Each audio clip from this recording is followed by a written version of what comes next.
है भौजी सेंट मार के बेला उज में, भौजी सेंट मार के बेला उज में, भौजी सेंट मार के बेला उज में, भौजी सेंट मार के बेला उज में।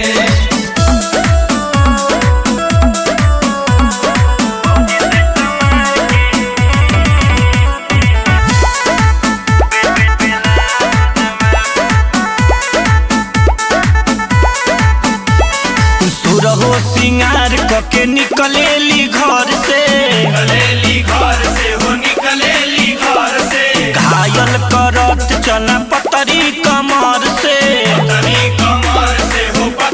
कमर से सुरहो सिंगार कके निकलेली घर से, घायल करत चना पतरी कमर से।